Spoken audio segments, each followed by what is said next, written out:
জুলাই আগস্টের মধ্যে রেড জোনে প্রবেশ করতে যাচ্ছে জ্বালানি তেল সংকট। হরমুজ খুলে দেয়াই একমাত্র সমাধান বলছে আইইএ।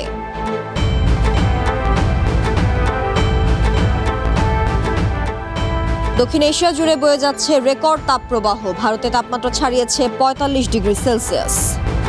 তুর্কিতে ফিরছে সমুদ্র ফ্লোটিলার আটক অধিকার কর্মীরা। ইসরায়েলি বাহিনীর বিরুদ্ধে নির্যাতনের অভিযোগ।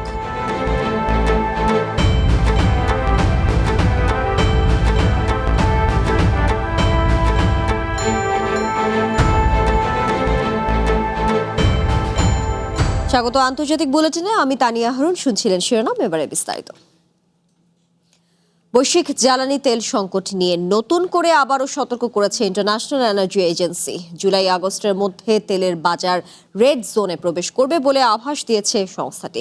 হরমুজ প্রণালী নিঃশর্ত ও সম্পূর্ণ খুলে দেয়ায় এই সংকটের একমাত্র সমাধান বলে জানিয়েছেন এজেন্সিটির প্রধান ফাতিহ বিরল।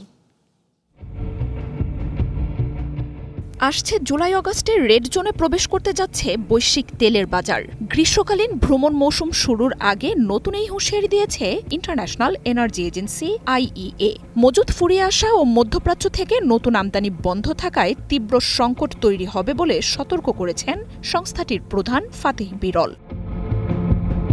বৃহস্পতিবার এক বক্তব্যে তিনি বলেন, হরমুজ প্রণালী সম্পূর্ণ ও নিঃশর্তভাবে খুলে দেয় এই পরিস্থিতির একমাত্র সমাধান। আইইএ সদস্য দেশগুলোর মজুত তেল ছাড়ার বিষয়ে সংস্থাটি উন্মুক্ত ও সমন্বয়ের জন্য প্রস্তুত বলেও জানান তিনি। আমাদের যে মজুত আছে সেটা ধীরে ধীরে শেষ হয়ে যাচ্ছে। যদি পকেটে টাকা থাকে কিন্তু কোনো আয় না আসে, তাহলে আপনি খরচ করতেই থাকবেন, কিন্তু এক সময় সেটা শেষ হবেই। আমরা এখন সেই শেষের দিকেই চলে এসেছি। এর আগে গত মার্চে জ্বালানি পরিস্থিতি ও বৈশ্বিক মূল্য স্থিতিশীল রাখতে কৌশলগত মজুত থেকে তেল ছাড়ের ঘোষণা দেয় বিভিন্ন দেশ। যদিও আইইএ দেশগুলোর সমন্বিতভাবে ৮০% তেল এখনও মজুত রয়েছে। ফাতিহ বিরল সতর্ক করে বলেন, মধ্যপ্রাচ্য থেকে নতুন করে তেল সরবরাহ না হলেও চাহিদা বেড়ে চলেছে। জানান, এর আগে জ্বালানি খাতে এমন প্রভাবশালী ও মারাত্মক ভূরাজনৈতিক প্রভাব তিনি দেখেননি। তেলের এই সংকটে ইউরোপের দেশগুলোতে নাটকীয়ভাবে উগ্রপন্থী দলগুলোর উত্থানে বিদ্যমান রাজনৈতিক ব্যবস্থা পাল্টে যেতে পারে বলেও সতর্ক করেন তিনি। আইইএ বলছে, মধ্যপ্রাচ্যের দেশগুলো তেল রপ্তানিতে প্রভাব হারানোর পাশাপাশি দেশগুলো নতুন নবায়নযোগ্য জ্বালানি উৎসে বিনিয়োগ বাড়াতে পারে। এদিকে আন্তর্জাতিক জ্বালানি সংস্থাটির এই হুঁশিয়ারি এমন সময়ে এসেছে যখন যুদ্ধ বন্ধের চূড়ান্ত চুক্তিতে ব্যাপক কূটনৈতিক তৎপরতা চালাচ্ছে পাকিস্তান। তবে সমৃদ্ধ ইউরেনিয়াম নিয়ে ইরান আমেরিকার অচলাবস্থা অনিশ্চয়তা আরও বাড়াচ্ছে। মার্জিয়া উপমা, ওয়ান ইন্টারন্যাশনাল ডেস্ক। ভয়াবহ তাপপ্রবাহে পুড়ছে উত্তর ও মধ্য ভারতের বিস্তীর্ণ অঞ্চল। উত্তরপ্রদেশ, দিল্লি, রাজস্থান, পাঞ্জাব, হরিয়ানা ও মধ্যপ্রদেশের একাধিক এলাকায় তাপমাত্রা ৪৫ ডিগ্রি সেলসিয়াস ছাড়িয়ে গেছে। এদিকে দক্ষিণ এশিয়া জুড়ে বয়ে যাচ্ছে রেকর্ড তাপপ্রবাহ। ফলে ব্যাহত হচ্ছে কয়েকশো কোটি মানুষের দৈনন্দিন জীবন। এতে বিশ্বের অন্যতম ঘনবসতিপূর্ণ এই অঞ্চলের ঝুঁকিপূর্ণ পরিস্থিতি নিয়ে বাড়ছে উদ্বেগ। ভয়াবহ তাপপ্রবাহে পুড়ছে উত্তর এবং মধ্য ভারতের বিস্তীর্ণ অঞ্চল। উত্তরপ্রদেশ, দিল্লি, রাজস্থান, পাঞ্জাব, হরিয়ানা এবং মধ্যপ্রদেশের একাধিক এলাকায় তাপমাত্রা ৪৫ ডিগ্রি সেলসিয়াস ছাড়িয়ে গেছে। কোথাও কোথাও তাপমাত্রা পৌঁছে গেছে ৪৮ ডিগ্রিতে। প্রচণ্ড গরমে কার্যত অচল হয়ে পড়ছে জনজীবন। দুপুরের পর ফাঁকা হয়ে যাচ্ছে রাস্তাঘাট, আর হাসপাতালগুলোতে বাড়ছে পানিশূন্য আর গর্ভবতী নারীর সংখ্যা। চিকিৎসকরা সতর্ক করছেন, এই তাপপ্রবাহে বেশি ঝুঁকির সম্মুখীন নারী এবং শিশু। গর্ভাবস্থায় হিট স্ট্রোক এবং অতিরিক্ত গরমে অসুস্থ হওয়া দুই ধরনের রোগ হতে পারে। গর্ভাবস্থায় একজন নারীর উপর সন্তানের বাড়তি দায়িত্ব বর্তায়। গরমের সময় সন্তানকে রক্ষা করার জন্য মায়ের শরীরকে একটু বেশি পরিশ্রম করতে হয়। এই পরিস্থিতিতে গর্ভবতী নারীদের অন্যদের তুলনায় হিট স্ট্রোকে আক্রান্ত হওয়ার ঝুঁকি বেশি থাকে। পাকিস্তানে তাপজনিত জটিলতায় চলতি সপ্তাহে অন্তত 10 জনের মৃত্যু হয়েছে। চলতি মৌসুমের শুরু থেকে বাংলাদেশে বইছে মৃদু তাপপ্রবাহ। বিশ্ব আবহাওয়া সংস্থা ধারণা করছে, মে থেকে জুলাইয়ের মধ্যেই এল নিনো পরিস্থিতি তৈরি হতে পারে। বিশ্ব আবহাওয়া সংস্থা আরও বলছে, জলবায়ু পরিবর্তন এল নিনোর সংখ্যা বা তীব্রতা বাড়াচ্ছে এমন প্রমাণ না থাকলেও এর প্রভাব আরও ভয়াবহ করে তুলতে পারে। Masud Rana, one international desk. আমেরিকার ভেটো উপেক্ষা করে জাতিসংঘে পাশ হলো জলবায়ু সংকট মোকাবেলার প্রস্তাব। 141 ভোটে প্রস্তাবটি গৃহীত হয় বলে জানায় দ্য গার্ডিয়ান। পত্রিকাটি বলছে, দ্বীপরাষ্ট্র ভানুয়াতুর উত্থাপিত প্রস্তাবে আইসিজের 2025 সালের জুলাইয়ের পরামর্শমূলক মতামতকে সমর্থন জানিয়েছে জাতিসংঘ। জলবায়ু পরিবর্তনের প্রভাব মোকাবিলায় রাষ্ট্রগুলোর সুস্পষ্ট আইনি দায় রয়েছে, এমন মন্তব্য করেছে আন্তর্জাতিক বিচার আদালত। এই মতামতের প্রতি সমর্থন জানিয়েছে জাতিসংঘ সাধারণ পরিষদ। এ বিষয়ে আনা একটি প্রস্তাব 141/8 ভোটে গৃহীত হয়েছে। তবে এই প্রস্তাবের বিরোধিতা করেছে বিশ্বের অন্যতম বৃহৎ ঐতিহাসিক কার্বন নিঃসরণকারী দেশ আমেরিকা। এক প্রতিবেদনে এই তথ্য জানিয়েছে দ্য গার্ডিয়ান। প্রতিবেদনে বলা হয়, প্রশান্ত মহাসাগরীয় দ্বীপরাষ্ট্র ভানুয়াতুর উত্থাপিত প্রস্তাবে আইসিজের 2025 সালের জুলাইয়ের পরামর্শমূলক মতামতকে সমর্থন জানানো হয়েছে। আরও বলা হয়, জীবাশ্ম জ্বালানির ব্যবহার কমানো ও বৈশ্বিক উষ্ণায়ন মোকাবিলায় কার্যকর পদক্ষেপ নেওয়া রাষ্ট্রগুলোর আইনি দায়িত্ব। যদিও এটি আইনিভাবে বাধ্যতামূলক নয়, তবুও আদালতের এই পরামর্শমূলক মতামত ইতিমধ্যেই বিশ্বজুড়ে জলবায়ু মামলায় ব্যবহার করা হচ্ছে। 2025 সালে বেলেমে অনুষ্ঠিত UNFCCC জলবায়ু আলোচনায় এটি তেমন গুরুত্ব পায়নি। এমনকি চূড়ান্ত নথিতে বিষয়টি অন্তর্ভুক্ত করাকে লাল রেখা বলে উল্লেখ করেছিল সৌদি আরব। স্থানীয় সময় বুধবার অনুষ্ঠিত ভোটাভুটিতে অংশ নেয়নি 28টি দেশ। আমেরিকা, সৌদি আরব, Russia, Israel, Iran, Yemen, Liberia ও বেলারুশ প্রস্তাবটির বিরোধিতা করে। আর পক্ষে ভোট দেয় 141টি দেশ। ভোট দানে বিরত ছিল তুর্কি, ভারত, কাতার ও নাইজেরিয়া। জাতিসংঘ মহাসচিব অ্যান্টোনিও গুতেরেস ভোটের পর এক এক্স বার্তায় বলেন, জলবায়ু পরিবর্তন নিয়ে আইসিজের পরামর্শমূলক মতামত সংক্রান্ত সাধারণ পরিষদের প্রস্তাব গ্রহণকে তিনি স্বাগত জানান। এটি আন্তর্জাতিক আইন, জলবায়ু ন্যায় বিচার, বিজ্ঞান এবং জনগণকে ক্রমবর্ধমান জলবায়ু সংকট থেকে রক্ষায় রাষ্ট্রগুলোর দায়িত্বের একটি শক্তিশালী স্বীকৃতি। এদিকে প্যারিস জলবায়ু চুক্তিসহ একাধিক পরিবেশ বিষয়ক চুক্তি থেকে আমেরিকাকে সরিয়ে নিয়েছে ট্রাম্প প্রশাসন। একই সঙ্গে জীবাশ্ম জ্বালানি উৎপাদন বৃদ্ধির নীতি গ্রহণ করেছে দেশটি। জাতিসংঘে আমেরিকার উপরাষ্ট্রদূত ট্যামি ব্রুস বলেন, প্রস্তাবটিতে জীবাশ্ম জ্বালানি সংক্রান্ত অনুপযুক্ত রাজনৈতিক দাবি রয়েছে। এই ভোটের আগে জাতিসংঘে ভানুয়াতুর রাষ্ট্রদূত ওদো তেভি বলেন, এই বিষয়কে গুরুত্ব দিয়ে একে অপরের সঙ্গে সৎ থাকা উচিত, কারণ জলবায়ুর ক্ষতি বাস্তব এবং এটি ইতিমধ্যেই ভানুয়াতুর দ্বীপ ও উপকূল জুড়ে পৌঁছে গেছে, যার ফলে খরা ও ফসল হানির মুখে পড়ছে বহু সম্প্রদায়। ইসরাত মুক্তি, ওয়ান ইন্টারন্যাশনাল ডেস্ক। ইসরায়েলে আটক গাজা সমুদ্র ফ্লোটিলার অধিকার কর্মীরা তুর্কিতে ফিরেছেন। বৃহস্পতিবার টার্কিশ এয়ারলাইন্সের একটি বিশেষ বিমানে করে কয়েকশো অধিকার কর্মীকে ইস্তানবুলে নিয়ে যাওয়া হয়। এ সময় ইসরায়েলের নির্যাতনে আহত অনেককে সরাসরি নিয়ে যাওয়া হয় হাসপাতালে। অধিকার কর্মীদের অভিযোগ, আটক অবস্থায় তাদের উপর চালানো হয়েছে ভয়াবহ নির্যাতন। তুর্কির ইস্তানবুল বিমানবন্দর। ইসরায়েল থেকে মুক্ত হয়ে গাজা সমুদ্র ফ্লোটিলার অধিকার কর্মীরা একে একে বিমান থেকে নেমে আসছেন। দীর্ঘ সময় ধরে বন্দী থাকার ক্লান্তি আর ইসরায়েলে ভয়াবহ অভিজ্ঞতার ছাপ সবার চোখে মুখে। বিমানবন্দরের বাইরে অপেক্ষা করছিল অ্যাম্বুলেন্স। নির্যাতনের শিকার অনেক অধিকার কর্মীকে হুইল চেয়ার এবং স্ট্রেচারে করে নামাতে দেখা যায়। এ সময় কারো চোখের চারপাশে কালো দাগ, কারো কপালে বা শরীরে আঘাতের চিহ্ন চোখে পড়ে।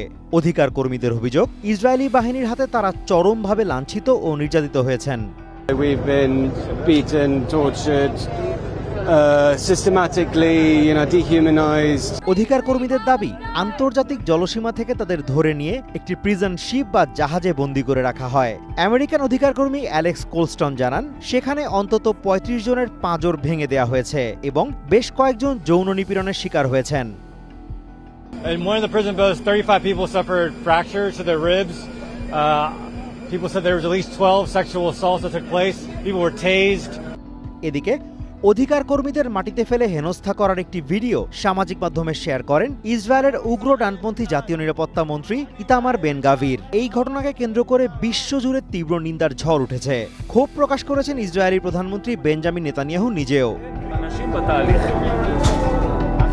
আয়ারল্যান্ডের অধিকার কর্মী মার্গারেট কনলি ক্ষোভ জানিয়ে অভিযোগ করেন, আমেরিকা এবং জার্মানি ইসরায়েলের বর্বরতায় শতভাগ অর্থায়ন করছে।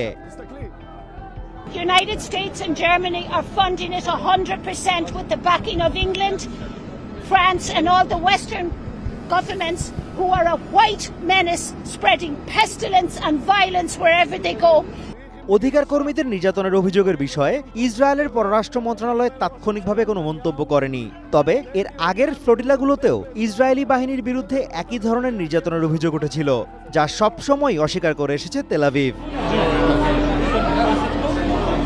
Azimur Rashid Kanak, one international desk. আন্তর্জাতিক বুলেটিনে বিরতি নিচ্ছি, সাথেই থাকুন। একটি দেশের ভবিষ্যৎ গড়ে ওঠে তার ভিত্তি থেকে। তাই বিশ্বখ্যাত জার্মান VRM প্রযুক্তিতে কনফিডেন্স সিমেন্ট নির্মাণ করেছে নতুন প্ল্যান্ট।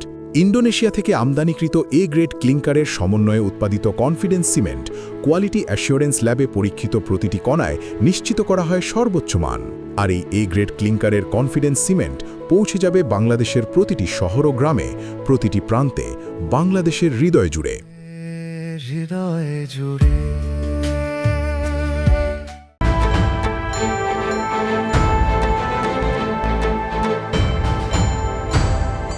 আবারও স্বাগত আন্তর্জাতিক বুলেটিনে। প্রায় 2 দশক পর ভয়াবহ বিমান দুর্ঘটনার জন্য দোষী প্রমাণিত হল বিমান পরিচালনাকারী সংস্থা এয়ার ফ্রান্স ও উড়োজাহাজ নির্মাতা কোম্পানি এয়ারবাস। প্রায় 56 দিন ধরে বিচার কাজ চলার পর রায় ঘোষণা করে ফ্রান্সের একটি আদালত। রায় এই দুই প্রতিষ্ঠানকে জরিমানা করা হয়েছে $2.5 লাখ বেশি। তবে সব অভিযোগ অস্বীকার করে রায়ের বিরুদ্ধে আপিলের সিদ্ধান্ত নিয়েছে এয়ারবাস ও এয়ার ফ্রান্স।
স্টল সতর্কবার্তা পাওয়ার পরও তা বুঝতে পারেননি।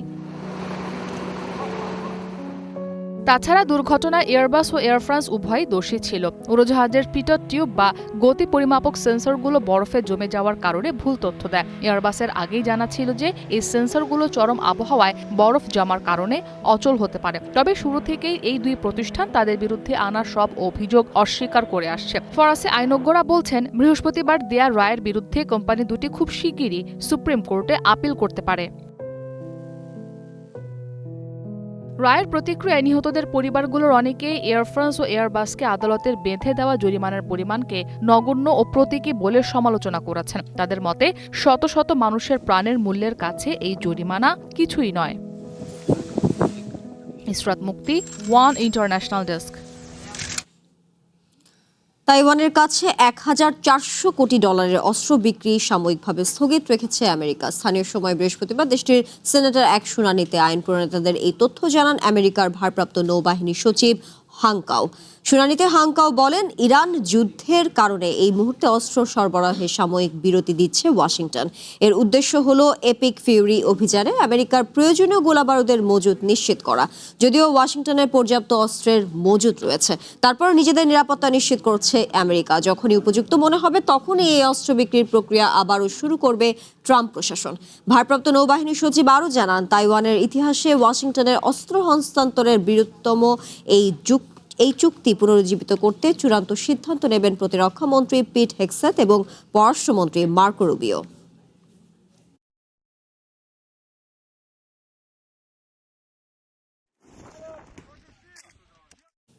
আন্তর্জাতিক বুলেটিনে আবারও বিরতি নিচ্ছি, সাথে থাকুন।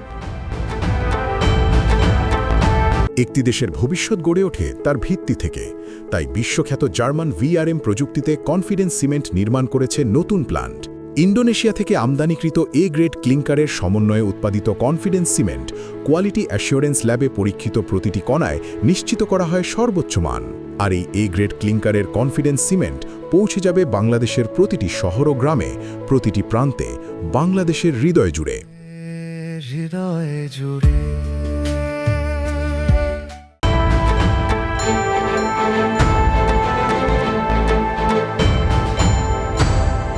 আবারও স্বাগত আন্তর্জাতিক বুলেটিনে। ভারতের পাঞ্জাবের পাঠানকোটে এক গুপ্তচর বৃত্তি চক্রের সন্ধান পেয়েছে স্থানীয় পুলিশ। দেশটির জাতীয় সড়কে সিসিটিভি ক্যামেরা বসিয়ে ভারতীয় সেনাবাহিনী এবং আধা সামরিক বাহিনীর গতিবিধির গোপন লাইভ ফুটেজ পাকিস্তানের হ্যান্ডলারদের কাছে পাচারের অভিযোগে এক ব্যক্তিকে গ্রেফতার করা হয়েছে। পুলিশ জানায়, গ্রেফতার হওয়া ব্যক্তির নাম বলজিৎ সিং। তিনি পাঠানকোটের চকধারিওয়াল গ্রামের বাসিন্দা। পাঠানকোট জম্মু 44 নম্বর জাতীয় সড়কের সুজানপুরের ব্রিজের কাছের দোকানে একটি ইন্টারনেট ভিত্তিক সিসিটিভি ক্যামেরা স্থাপন করেছিলেন অভিযুক্ত ব্যক্তি।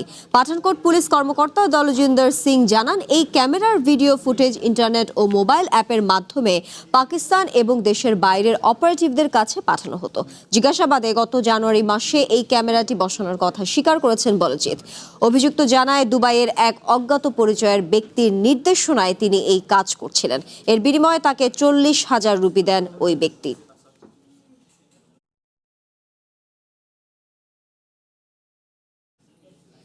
মধ্যপ্রাচ্যের যুদ্ধ ভারতের অর্থনৈতিক দুই ভিতকে নাড়িয়ে দিয়েছে। অঞ্চলটিতে কাজ করা শ্রমিকদের রেমিটেন্স ও দেশটির রপ্তানি পণ্যের চাহিদা উল্লেখযোগ্যভাবে কমে এসেছে। রেকর্ড দরপতন ঘটছে রুপির।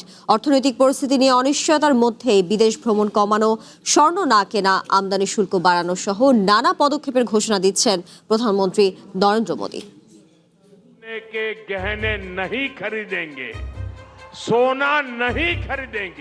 সম্প্রতি ভারতীয়দের 1 বছর স্বর্ণ না কেনার আহ্বান জানান ভারতের প্রধানমন্ত্রী নরেন্দ্র মোদী।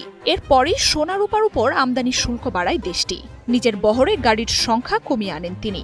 বিদেশে ডেস্টিনেশন ওয়েডিংয়ে না যেতে আহ্বান জানায় সরকার। এমন সব ঘটনায় ভারতের অর্থনীতিতে ইরান যুদ্ধের প্রভাব স্পষ্ট হয়ে উঠেছে।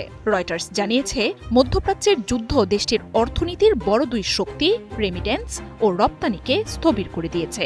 বিশ্বব্যাংকের হিসেবে যুদ্ধে মধ্যপ্রাচ্যের দেশগুলোর অর্থনৈতিক প্রবৃদ্ধি আগের বছরের 4.4% থেকে কমে চলতি বছর 1.3% নেমে আসতে পারে। উপসাগরীয় অঞ্চলে কাজ করেন ভারতের 90 লাখ শ্রমিক।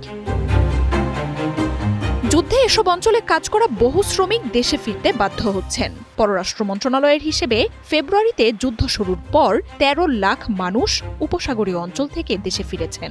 তবে তাদের মধ্যে কাজ হারিয়ে কতজন ফেরত এসেছেন তার আলাদা কোনো পরিসংখ্যান দেয়নি নয়াদিল্লি। ডিসেম্বরের ছুটিতে আসার পর মার্চে ফেরত যাওয়ার কথা থাকলেও সৌদির নিয়োগদাতা কোম্পানি অনির্দিষ্ট সময়ের জন্য 600 ভারতীয় শ্রমিকের নিয়োগ স্থগিত করেছে বলে জানায় রয়টার্স।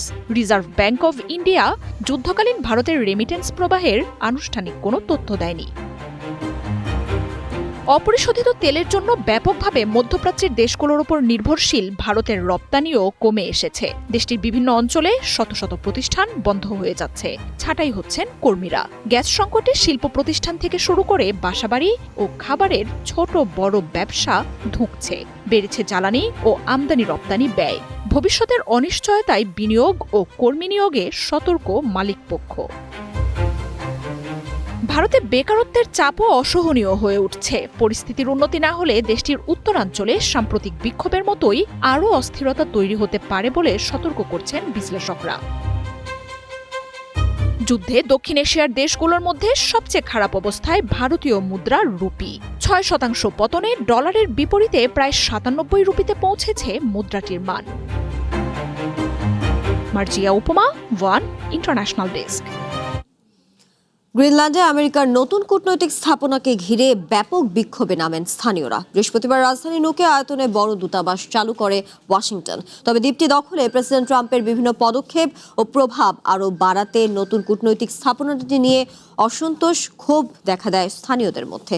গ্রিনল্যান্ডের পতাকা হাতে স্থাপনাটির বাইরে জড়ো হয়ে বিক্ষোভ দেখান তারা। নতুন দূতাবাসের উদ্বোধনে প্রধানমন্ত্রী জেন্স ফ্রেডরিক নিলসন সহ শীর্ষ নেতাদের আমন্ত্রণ জানানো হলেও তা প্রত্যাখ্যান করেন তারা।